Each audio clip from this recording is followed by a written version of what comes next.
আজকে আমাদের গন্তব্যস্থল দেবতাখুম। তো দেবতাখুম হলো বান্দরবান জেলার রোয়াংছড়ি উপজেলার শীর্ষস্থানীয় একটি পর্যটন কেন্দ্র, যার দূরত্ব বান্দরবান জেলা শহর থেকে 25 কিলোমিটার। তো সেখানে যাওয়ার উদ্দেশ্যে আমরা রওনা দিই ঢাকার বাসে করে। আমরা উঠি কুমিল্লা থেকে। আমাদের বাস ভাড়া নেয় 700 টাকা। যারা ঢাকা থেকে আসবেন 700, 800, 900 টাকার মধ্যে আসতে পারবেন। তো সকাল ভোরে আমরা নেমে যাই বান্দরবান। সেখান থেকে বান্দরবান শহর থেকে প্রথমে আমরা চাঁদের গাড়ি ভাড়া নেই। চাঁদের গাড়ি ভাড়া নিয়ে আমরা 5000 টাকার বিনিময়ে একদিনের জন্য। তো দেখতে পাচ্ছেন আমরা চাঁদের গাড়ির মাধ্যমে আমাদের যাত্রা শুরু করেছি। তো এখান থেকে মাত্র 25 কিলোমিটার পরে আমরা চলে যাব আমাদের সেই কাঙ্ক্ষিত স্পট দেবতাখুমে। তো পাহাড়ি রাস্তায় ঘোরাফেরা করতে করতে আমরা আমাদের সেই কচ্ছপতলী বাজারে এসে পৌঁছাই। এখান থেকে আমাদের ট্রেল শুরু হয়। এই ট্রেলে আমরা যাচ্ছি। এখান থেকে 25 থেকে 30 মিনিট আপনার পায়ে হেঁটে যেতে হবে। এটা হলো শিলবান্ধা পাড়া। তারপর আমরা আমাদের ভ্রমণের গেটে এসে পৌঁছাই দেবতাখুম। এখানে আপনার টিকিট কেটে নিতে হবে। এখানে আপনার টিকিট মূল্য রাখবে 150 টাকা। তো এই দোকানটাতে আমরা বিশ্রাম নেই। তো বান্দরবানের দেবতাখুম আসতে হলে আপনাদের অবশ্যই গাইড লাগবে। আর এইখান থেকে আমাদের বান্দরবানের খুমের রাজ্যে প্রবেশ করব আমরা। দেখতে পাচ্ছেন অনেক মানুষ দাঁড়িয়ে আছে বেলার জন্য।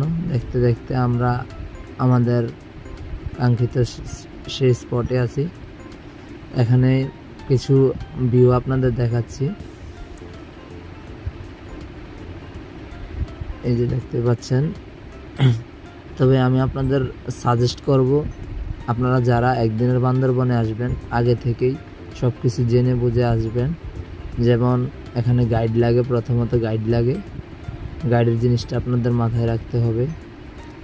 2 নম্বর কথা হলো, আপনি ঢাকা থেকে যদি একদিনের প্ল্যানে আসেন বা বাংলাদেশের যে কোনো জায়গার থেকে একদিনের প্ল্যানে আসেন, প্রথমে আপনাদের বান্দরবান জেলা শহরে আসতে হবে।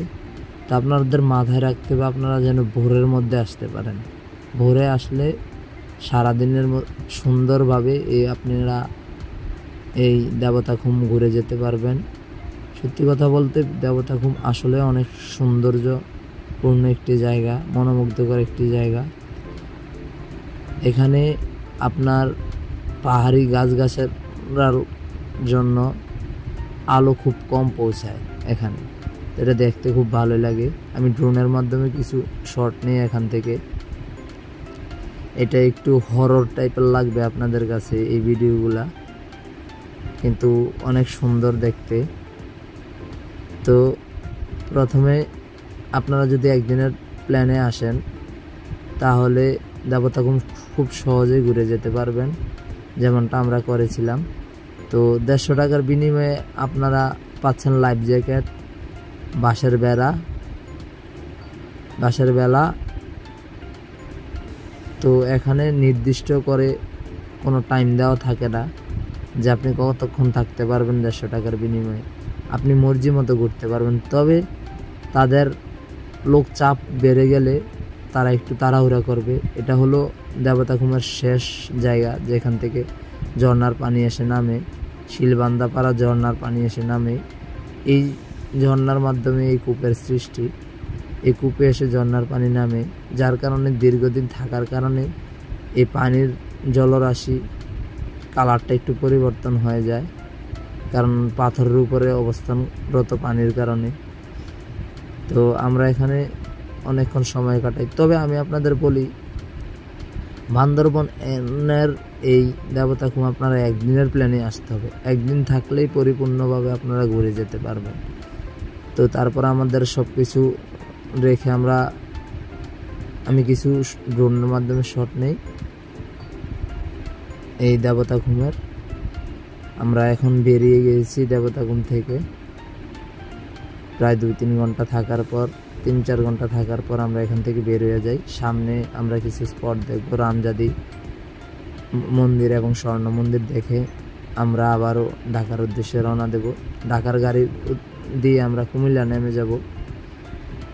তো আমি আপনাদের আবারও বলি, প্ল্যান রাখতে হবে একদিনের। তো আমরা যেভাবে আসলাম ঢাকা থেকে, আপনারা যদি সরাসরি আসেন বান্দরবন, আপনাদের 800 টাকা যাবে।